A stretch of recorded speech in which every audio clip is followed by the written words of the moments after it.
So I'm James. I also have a little bit of a space theme here to my slides today because we're Apollo, and it's kind of like part of our rules as a company there. But yeah, I'm an engineering manager here at Apollo. I lead our open source team and our solutions team, which is a little bit of an odd combination for a lot of companies to have both your open source, if you even have that, directly with your solutions team, and the solutions team being the people who help customers in their adoption path of a given set of technology.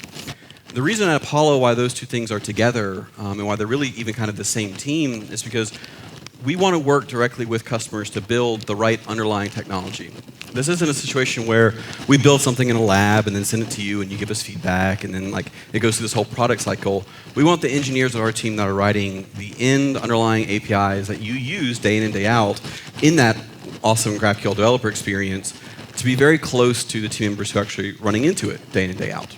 If it's a pain to do the kind of work that you need to do every day, we want our engineering team to know that and be part of your team, which is why we have them together. So it gives me an amazing opportunity. It's really been quite an incredible experience for me and for the teams to be able to work with customers like yourself. Having you here today is just a further excitement thing for us to be able to say, like, hey, what do you think about this? What do you think about that? Is this a mess for you? And to hear those kind of things. So I have an hour with you today, which is a lot of time to do a talk. And what I really want to do is have this more of a conversation. So for you to ask questions, to give feedback, and really just to be like, what's going on here? Because it's going to help us to build the right things, hopefully to find a good fit for what you need. What I want to talk about the needs today is kind of that third step that Matt was talking about earlier. So once GraphQL has been going on really successfully at your company, you started to be able to have some control over what's happening, you feel confident in rolling it out. You want to be able to give this to everybody. You want to expand your org's ability to add to the graph, to make changes to it, and if you're really comfortable about how you can scale your overall data graph usage. Like Matt was saying, more and more clients just start picking it up because it's that great. When you get the kind of tools that Danielle showed, everybody's going to want to get that. So how do you, as the people who are providing this data graph, actually scale that to 5 teams, 10 teams, 100 teams across your org? When you have 100 engineers working all together on the same data graph, what does that actually look like? So how many of you have actually seen the Principled GraphQL website or heard about it? Great, this is awesome. Okay. So Principled GraphQL is something that our founders wrote as a way to be a roadmap for your successful adoption of a data graph. You can think of it as a roadmap for your adoption and a roadmap for the kind of tools that we want to be able to build you so that you can adopt this successfully. So I don't want to go too much into this, but it's definitely worth read. But what I want to talk about today is kind of the first 2 principles. So the first thing when you hit the site, you get this idea of a one graph, which again, Matt and Danielle were talking a little bit about. But what does that really mean?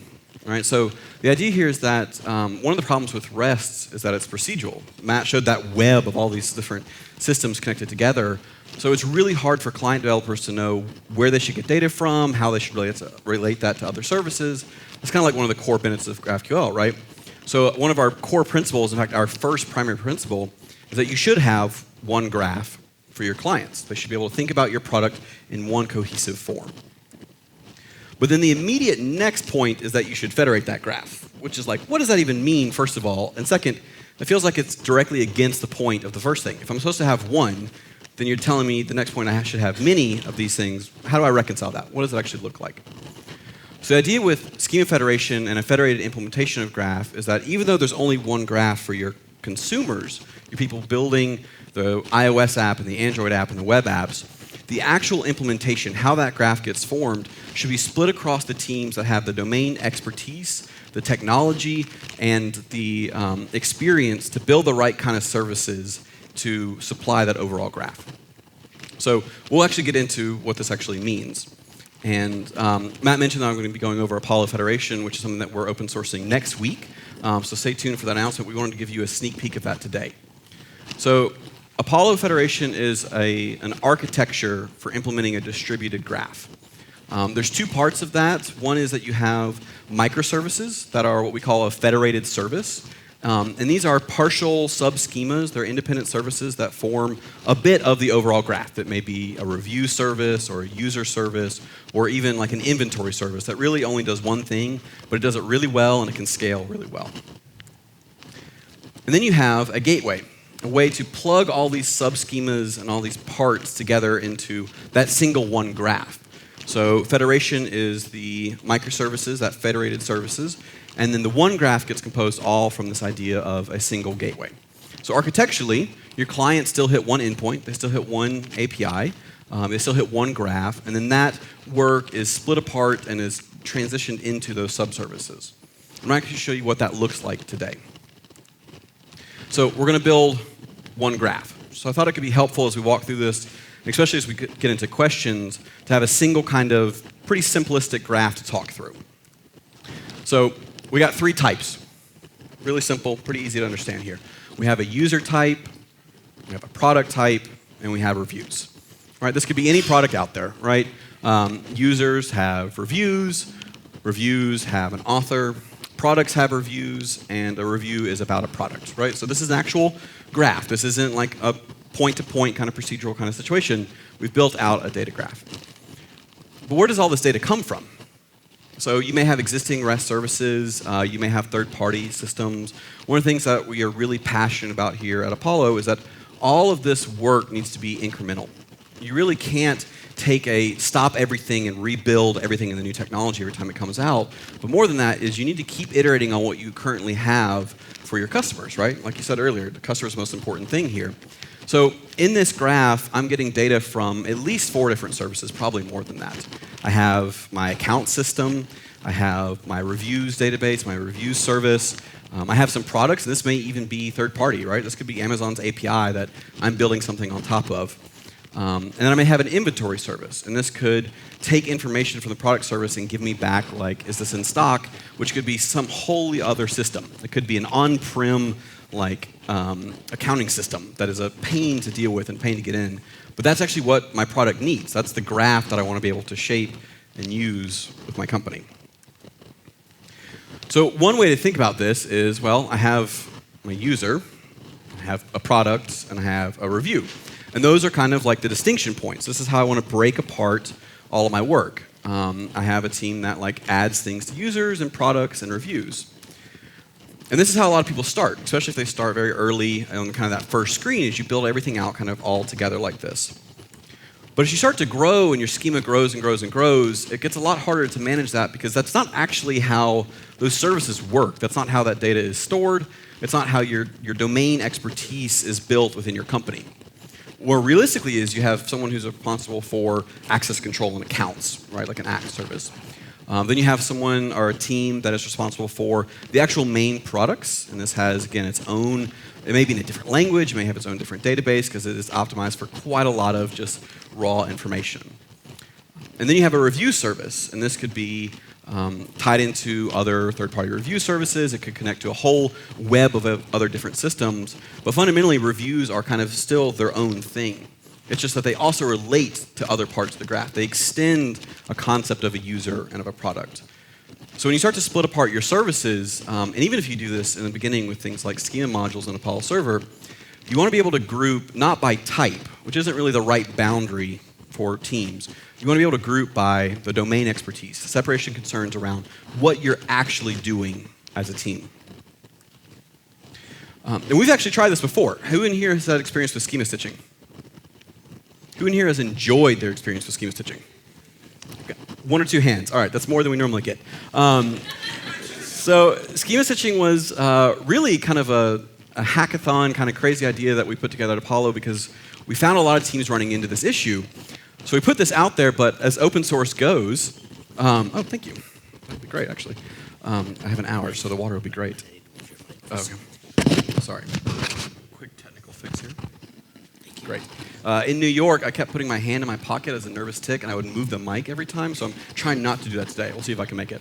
So we had schema stitching. It was this crazy idea that we put out, but as open source happens, and Matt showed that growth trend for open source, everyone took this as something they should put into production right away, and we were like, oh, okay, this is great. We will do our best to support this.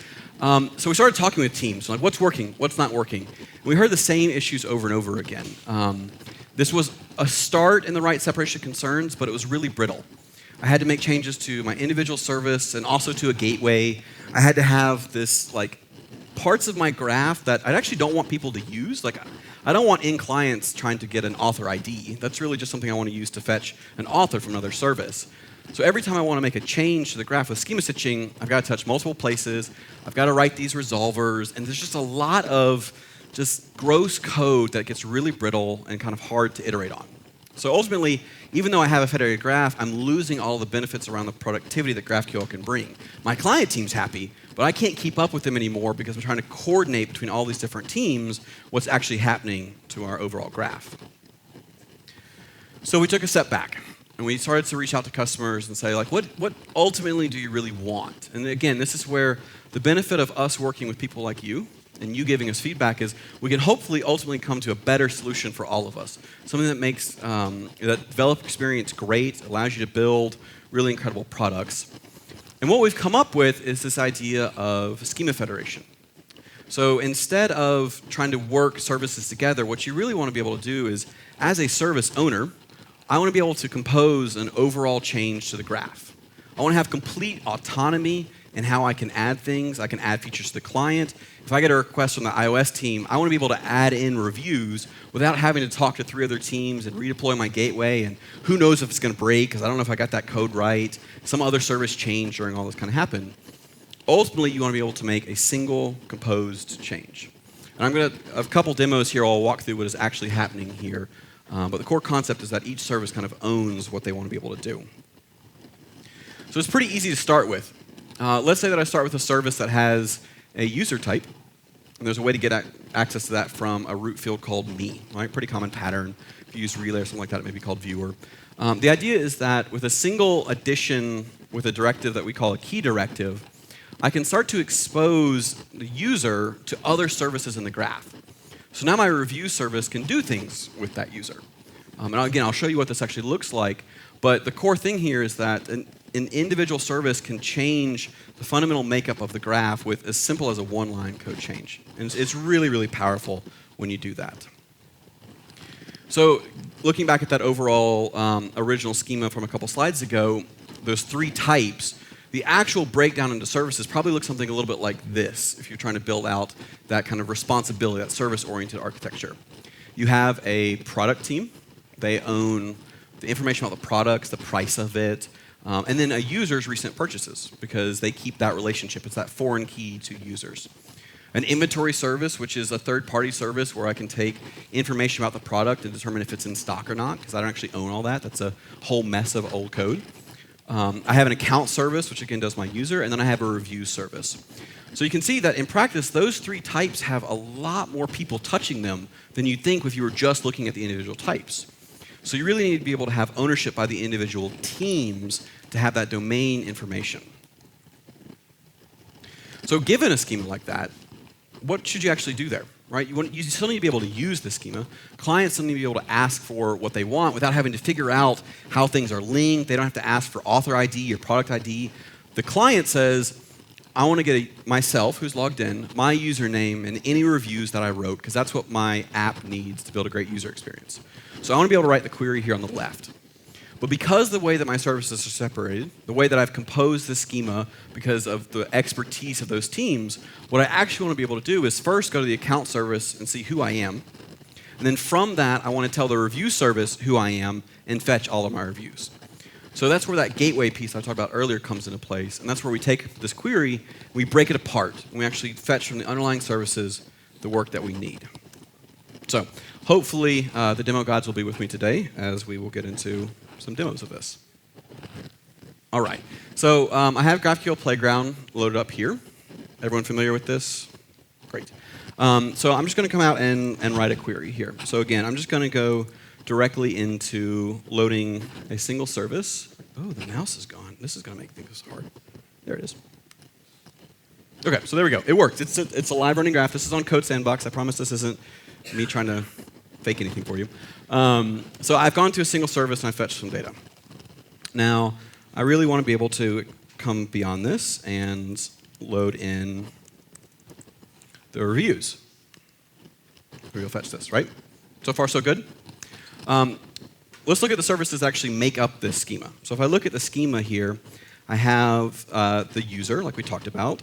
I have the user who has reviews, and reviews has these fields. So again, as a client, this looks just like the schema that I had yesterday that was stitched together or was a monolith. There's no changes to what I've been using.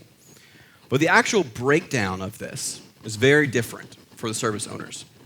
Instead, I have a single service here for accounts. And this service does two things. It creates a type, and it gives clients access to that type with a root field. So I've created a user type, and I've given access to it. And then I have a review service. And that review service takes that user and extends it. So now we're starting to work together on the shared ownership of a type. It isn't just that the user service owns the user type, it's that collectively we all own the user type.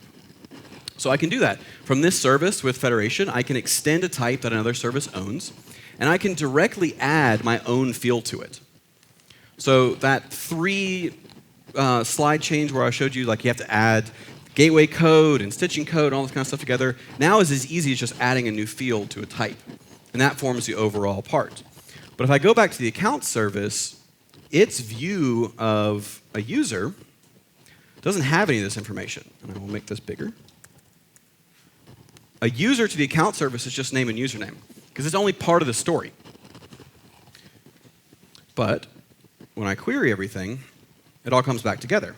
It's one service. So what's actually happening under the hood here? Well, I talked about a query plan, the idea that I need to split this work apart. So let's actually take a look at this. So part of the Federation release, just like when GraphQL came out with GraphQL, it was one of the key thoughts of how you can teach this to your team. Like, look, we know that learning GraphQL is a cost to you. It's a cost that has a huge benefits and it pays for itself, but the tooling is a big part of that story for you to help to understand what that is. So part of Apollo is always trying to provide the right tools for you. So in this case, for the open source release, we have a query planner. So whenever I do a fetch against a federated service now, I can actually see what the gateway is doing. I can see how it's breaking apart this work. So it's first going to the account service, which I showed. So I can actually find the username, because that's what I fetch for as a client. But in order to get the information from the review service, I need to get the ID and the type so I can know who I'm actually referencing, what user this is, and that it's the user type. And then on the me field, because this is where I'm starting to do my work, on this return type, I need to go to the review service with that information. That foreign key, right? I mean, this is kind of database stuff here, where I have a foreign key and a primary key. The user's primary key is the ID, and the reviews has a foreign key to find that information. So then on the review service, I can fetch this. I can pull in the body from all the reviews on that user, all without you having to write any manual code at the gateway. And in fact, the gateway is this. This is it. This is all the gateway is. There's no other imports. I give my gateway a list of all the services. So these are all my federated services. And then I come together and form a single graph for my clients to consume. And it's that easy. It's that clean. Individual services don't have the additional information. They're built in isolation. And in fact, if I go to the review service, you notice it doesn't add any entry points. It's only there to augment the part of my graph that it has information about. It doesn't need a new field called reviews for user, which then confuses my client developers because they're like, well, I'm already at the user. I need to get their reviews. Do I have to go back to the root? And how do I make all this work? No, you don't want that. You want it to actually form that full graph. But if I look at what this, let's see if I load the browser in here. This graph, there is no root field here. I don't have an entry point for reviews. I just have this idea of a review and a user and product. So this service is just augmenting that graph. It's just contributing to the overall data graph here. Okay, let's take a quick pause. Questions so far? All right, got a few. Here we go. We're getting microphones coming out. I'll let y'all choose.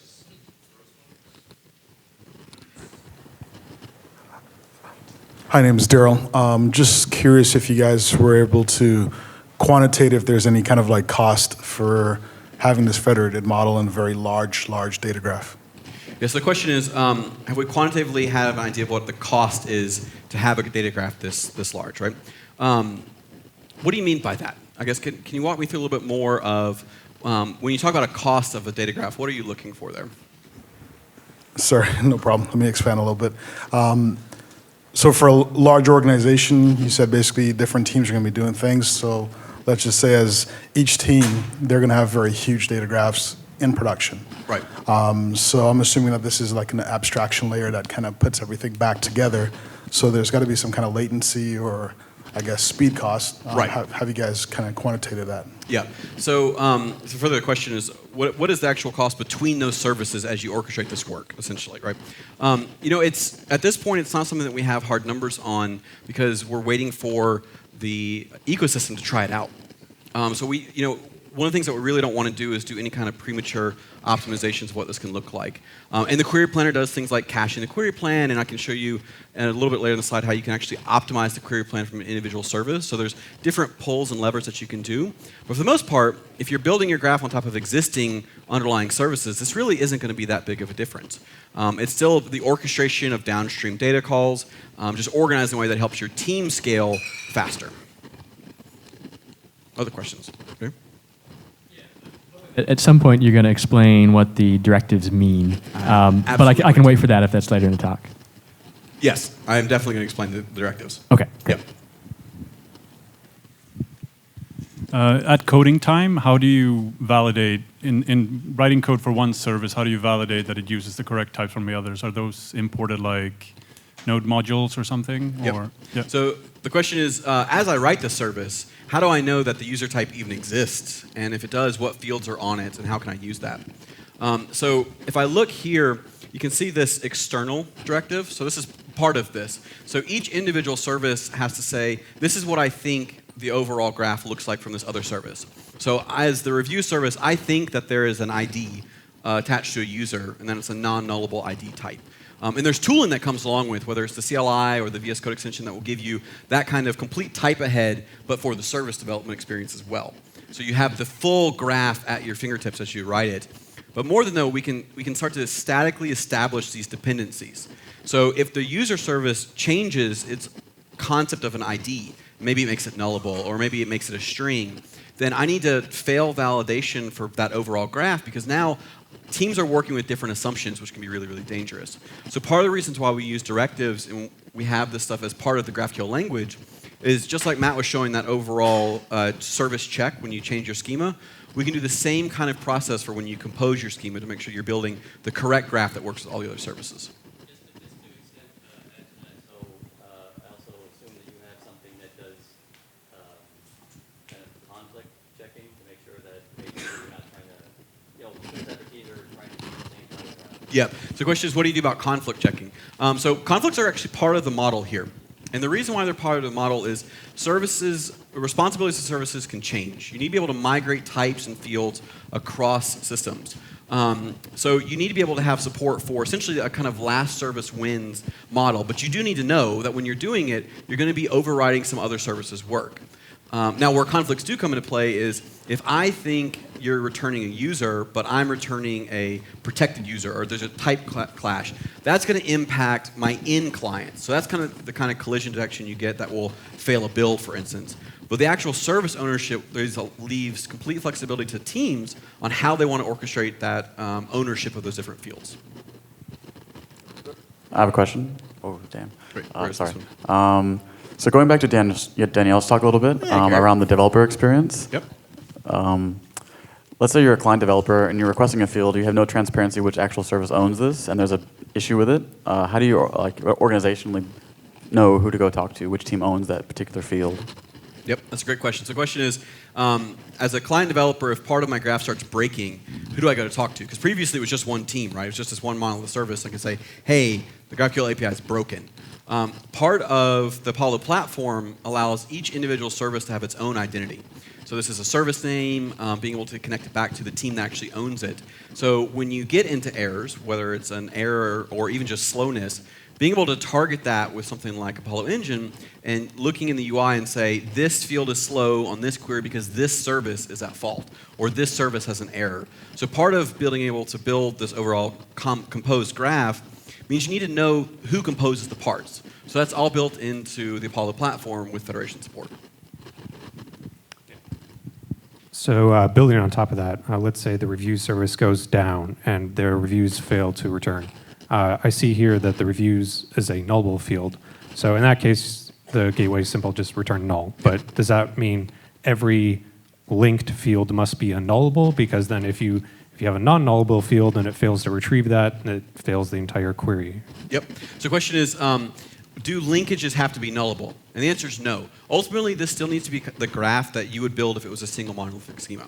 What that does mean, just like if it was a monolithic schema, is that if my non-nullable field fails, because maybe it's my REST endpoint or my database that's out, or maybe it's the federated service, ultimately that has to bubble up because that has critical UI implications. But one of our core principles here is that federation is still just GraphQL. You have complete freedom, whether it's interfaces or unions or nullability or input types, to still build the kind of graph that you would want to build as one service federated across the board. Let's go to John in the back. Oh, sorry. We already have a mic here. We'll get you next, John. Question here, actually. In the query, if I have a use case where I'm querying for the same data more than once, and does the gateway dedupe the request, or it is going to send the multiple requests? Yeah, so the question is, what do you do with deduplication as you request multiple things at once? The way that it works is the gateway will try and eagerly find as much as it can on a per service. So if I go back to that query plan, and we look at it here, and we start to separate about this work, the query planner has full knowledge of what services provide which fields. So if I were to make another request to reviews, but I was alias it for something, for instance, the query planner is going to eagerly collect all of that and batch it and send it together as one request to that underlying service. And that underlying service can still implement its own data loader or data source style batching within that. Yep. Is there any use case that it is going to do it, or always is going to be? What's that? So is it always going to dedupe, or is there any case that gateway won't be able to find out the duplication? So the question is it always going to dedupe? As long as the gateway can fulfill all the requirements from a single service, it's going to go to that single service. And I'll actually show you how you can hint and give further optimizations from that in a little bit. Hey, James. Hey. I'm curious about where that root type did go. Does this, in this model here, does the entry point also get federated? For example, if you did want a reviews for user, would you define that on the review service, or is there another service that handles all the entry points? Yep, so each service can add its own things to the entry points. So if I wanted to add a reviews for user, then I would be able to extend the query type and add a reviews for user field that returns back a array of reviews. And this is going to get stitched together and merged together to the overall root. So whether it's mutation or query or in the next version, subscriptions, which aren't supported currently, each service, again, has full responsibility on what it exposes to the end clients. Hi. Do resolvers need to have extrinsic information about what key you're using to stitch together these extended families of types? Yep. So the question is, how do resolvers know about how to do the stitching? So I'm going to take this and actually go back into the demo. So we'll pick up more questions afterwards. But thank you. That's a great segue for the next part of the demo. It's almost like we told you, but we didn't. So it was good. That worked out well. So you see these key directives. So I mentioned that I was going to explain directives here. So these are very much primary keys. Right? This is that in my database, given an ID, I can give you back a user. And then the review or the user service has the same kind of thing. Given an ID for a user, I can find that user. So the way that it works as I go from service to service, if the review service wants to return a user, then the one requirement there is that it has to return a primary key from that user so that it can be fetched from the user's service.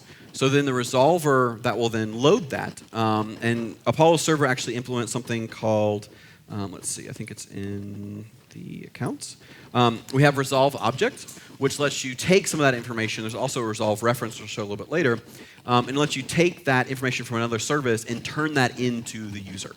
So it allows you to do kind of batch fetches of just the actual primary key reference that you need to be able to use to fetch it.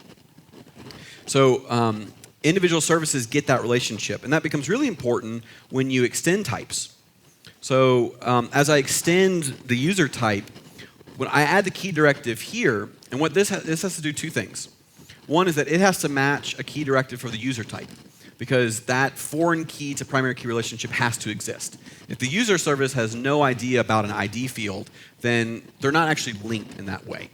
And then beyond that, it means that in order to load the reviews for a user, my service needs to know the ID field of a user. So that becomes my foreign key that my resolvers need access to. So when I load, for instance, the reviews resolver, I have the user ID, because that's what the query planner and the gateway sent to my underlying service. And I'll actually show you what this looks like. So if we go back out here, I'm going to make this a little bit, not that.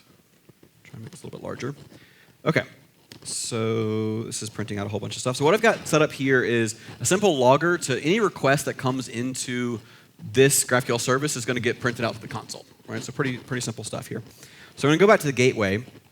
And again, I'm just going to come in here and I'm going to fetch the reviews. So I fetch it, I have reviews there. And if I go to the review service, I now have some more information here. I have this representations thing and this entities query. And this is part of that federation spec that I showed a little while ago, that is how a service becomes a federated service. So who in here is familiar with the node concept from Relay, the node interface? A couple people here. So the basic premise there is an object identity. If I have an ID, then I can enter into that spot of the graph. If I have a user ID, I can get into it. So the Relay spec kind of says you need a root field called node where you can do this. What we've done is we've taken that a step farther and we've built that into how you build services from day one. And we have an entry point for the gateway to say, I have a representation of a user. It looks like this. There's an ID of 1, and it's the user type. And from that, I want to be able to select on your view of the user. Because as a review service, I have my own view of the user. So the gateway will orchestrate a fetch to the subservice that looks just like this. So it's not magic here. It's just breaking apart those queries from that query plan and turning it into work that can be done at the gateway level. Then the resolver gets the user ID as part of how it can load its information. Further questions? Right here.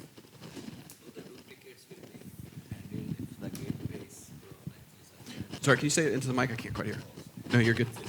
Oh, how the duplicates will be handled once the gateways grow sufficiently large? Let's say the user or reviews may available in different domain altogether. So how the duplicates will be? So how do you resolve duplicates across the different services? So like one service may also try and add reviews or something like that? Yes. Yep. So part of it is the Apollo platform has a validation tool set as part of it. So before you ever go into any kind of deployed environment, you would say, this is the change that I intend to make to the graph. And if there's a collision there, it will prevent you from doing that. Beyond that, the gateway will also prevent you from having these kind of collisions actually exist. So that gateway won't be able to form a composed schema if there is ambiguity in how it should do its work. Beyond that, though, services can actually have some level of overlap between fields because data isn't necessarily this like straight line between services. So you have this tool called provides, which I'll show you in the next demo, that actually allows you to have overlap between those services, and you can tell the query planner the most efficient way to get at that data. Other questions? Okay, cool. Well, let's get back to it. So far, that demo worked out pretty well. I like it. All right, so now you have this composed graph, and teams are great because they're working in isolation.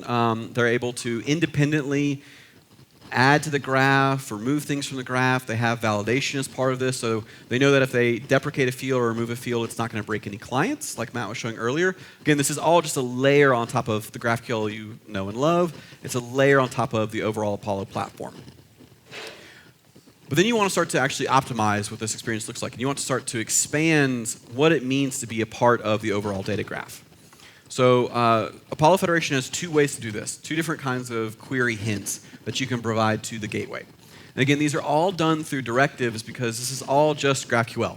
This isn't a new syntax to learn. It's not a new library that you have to pick up. It's just the GraphQL that you've already learned, just using it in a way that helps you to build an overall composed schema. Okay? So we're going to start with provides here. So my review service also stores the username along with an ID because I've denormalized that data. It's part of how my service works. This is a pretty common situation, right? Like I have some level of denormalization across all of my services because it's never that hard edge between services. So if I'm going to actually ask for the username field, and that's all that I'm going to ask for when I'm already looking at a review, that service really needs to be able to say, hey, you don't need to go to the account service. That's extra work that you just don't have to do because I already have that information for you. It's ready to go here. Just select it directly. So with the provides directive, you can hint at the query planner to say, I have these additional fields. And one thing I haven't talked about yet is you see this fields as part of all these directives. And it looks like right now it's just a single word, right? Like it's a single key. What this actually is what we call a field set. And a field set is just like a GraphQL selection set. If we look at a selection set, it's this part. So a field set is the selection set without the wrapping brackets. And the reason why that is important is because this service is looking at a user. It's saying that I'm going to give you back a user. But more importantly, what it's saying is that on the user type, I have this field called username that I already have. I may have multiple fields. I may have username and ID. I may have username and name. I may even have username and another type that's on the user type, like friends. I may store the reviews of your friends. So I can actually write in these field sets full selection sets of that type. So this is just GraphQL within GraphQL. It's a little bit meta here, where I can write fragments to show how I can relate types to other parts of types. So this username field here isn't just a single field. It can be multiple, which is how you can do something like requires. So requires lets you do a concept of a computed field across services. So typically you have to co-locate this stuff because you need to be able to say, well, I'm the inventory service, but I really need the size and the weight, and my end users don't have that because they're still fetching the product. They don't know the size and the weight yet. So in order to get the shipping estimate, I first have to fetch the size and the weight, and I got to bring it down to the client, and then I got to go back and have a root field that says, okay, get the shipping estimate and compute it from these two fields. What the inventory service really wants to be able to do is say, if you want the shipping estimate, I need the size and the weight from the product that you are currently looking at.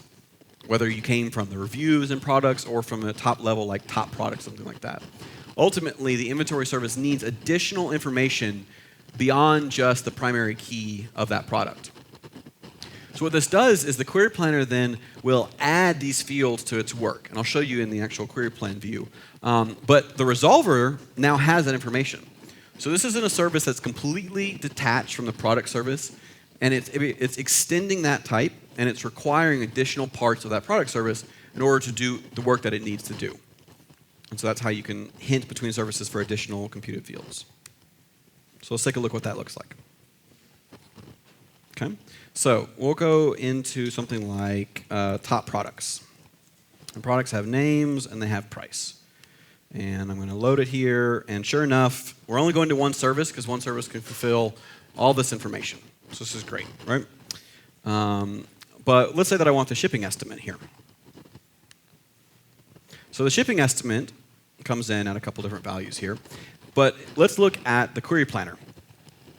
So if you notice in here, I asked for the weight. But the end user never asked for the weight. This isn't an ID. It's not part of how you fetch this product.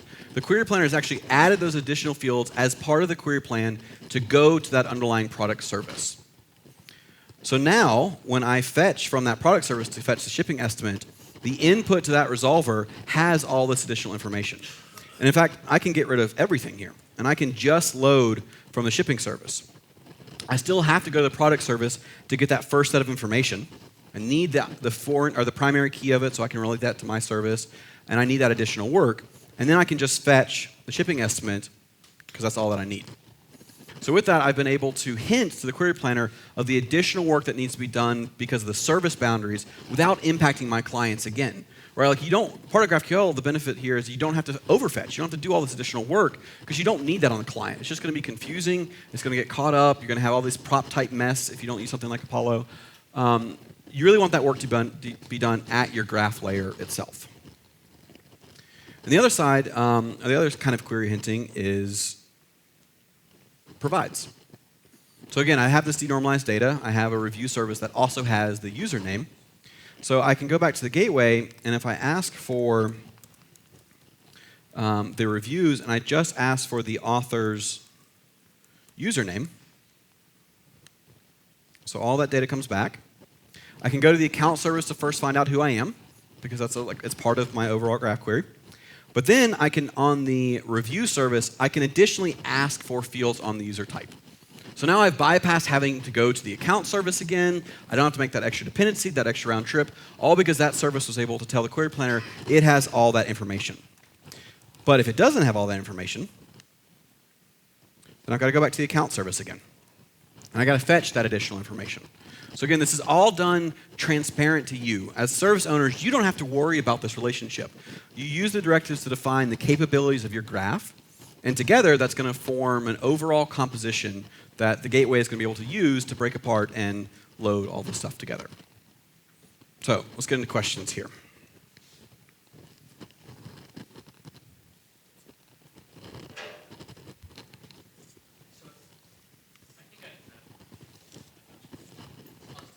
Yeah, I'll repeat your question too. Great.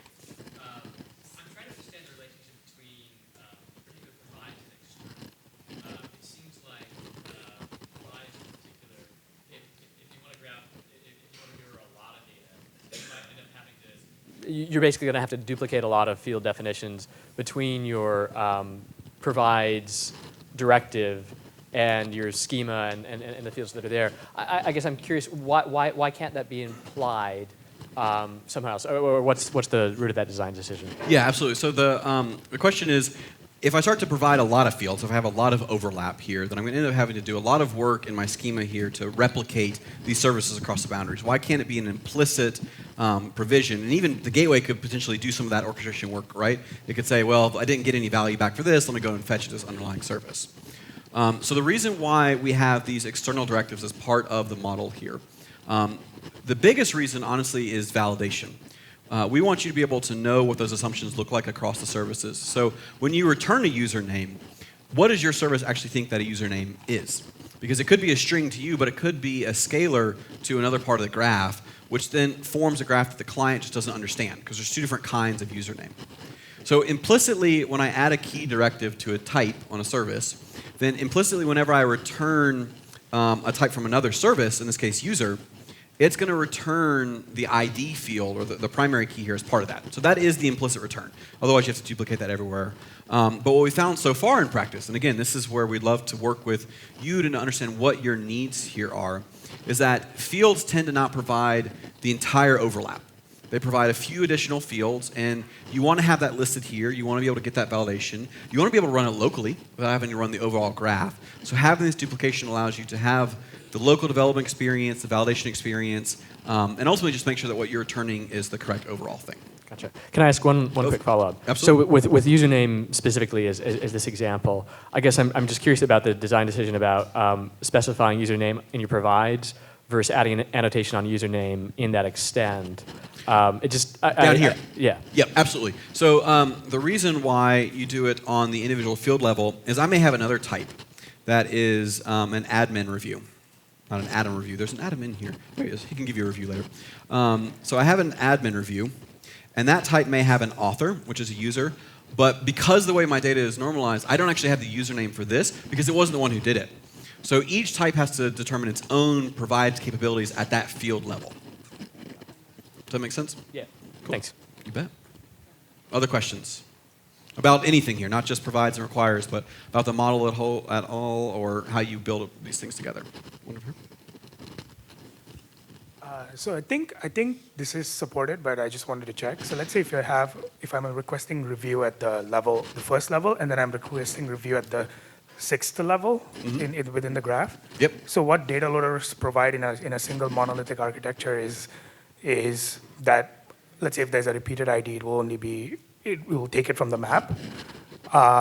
Does the query planner handle that? Because you can't actually execute the sixth level until you have executed the fourth level. Right. The top four levels. Yep. So the question is, if I were to write something like this, and I get to an author, and I load their reviews, and then an author, and I load their reviews, and an author, and I keep going and going and going. And then I want to actually load that information. Right. So in a monolithic schema, if you use a pattern like data loader, this all happens over the course of the same request. And so I can batch the work to look up some of these dependencies. dependencies. Not all of them, because there may be an actual like dependency tree, but especially if there's other sibling fields, and I can batch and load all that together. So the way that it works with the query planner is as long as there's not a breakage in the service chain, as long as a single service can load all of that, then you can still use something like data loader at that service level. So you can send this to it, and you can still use data loader there. But when there becomes dependencies in the chain, then you have to do the orchestration between the different services to load that up. So what that gives you the opportunity to do, by default, no, we don't have. There's not a data loader at the service level, because otherwise you'd have to have a entry point for every additional potential like reviews, users, that kind of thing, in order to do that batching. Instead, the representations can take an array of entities. So we can send all the different times that you request a user all together to the underlying service, and then you can do the data loading at that service how you want to. And then, yeah, sorry, go ahead.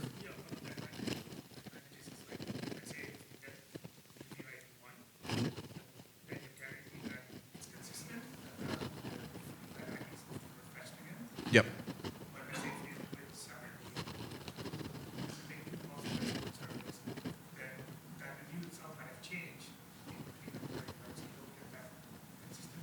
Yep. Yeah, so that's why we push all of the underlying, that's why we don't do data loading at the gateway level itself, because there is an issue that consistency can break down. That being said, one of the things that we really want to work with the community on is what does it look like to give caching information, metadata from the underlying services to say, you fetch this review, this ID is going to be stable for the next 5 seconds, 30 minutes, hour, and to form an overall collective cache at the top level of the query. Beyond that, part of the Gateway API allows you to customize how you fetch from underlying services. So if you have advanced features, or if you have the ability to customize that, Apollo is always about providing the right underlying APIs for you to be able to do what you want to be able to do. So there's a whole build service API here that lets you customize that transport level to the underlying service. So you can implement batching there, or you can use even a whole different transport if you want to.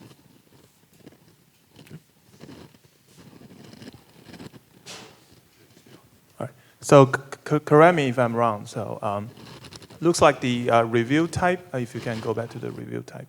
Really?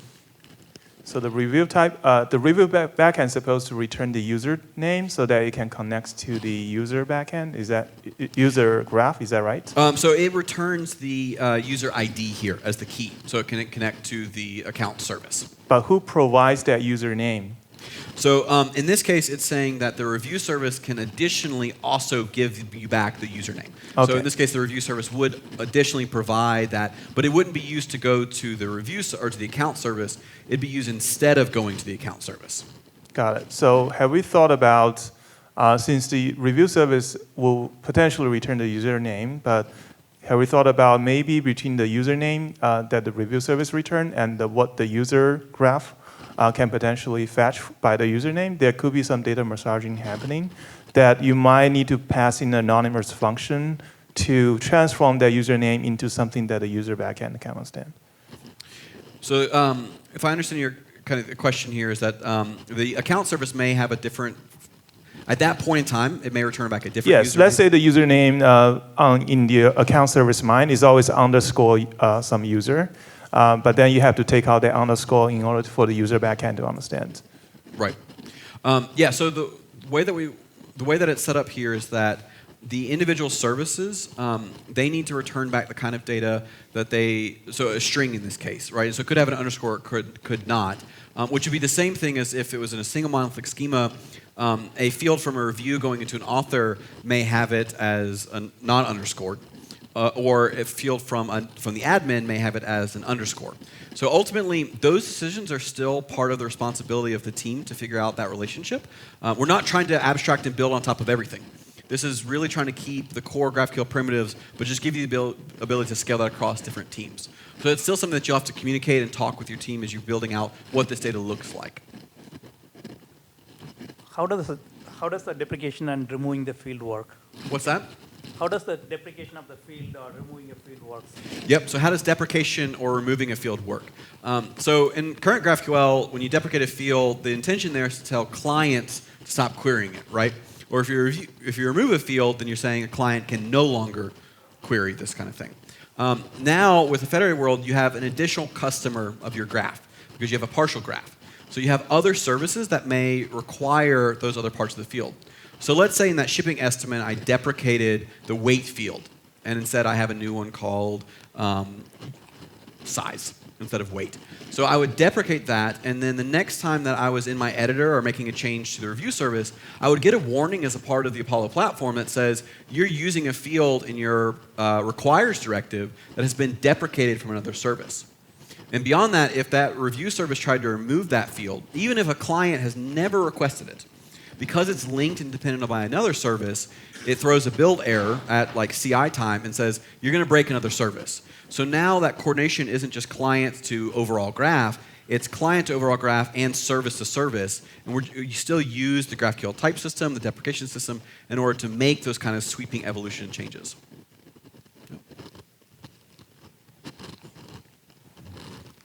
Hi. So do you mind going back to that reviews thing? Yeah. So in this case, reviews on that extend type user, does the reviews resolver here depend on ID and username?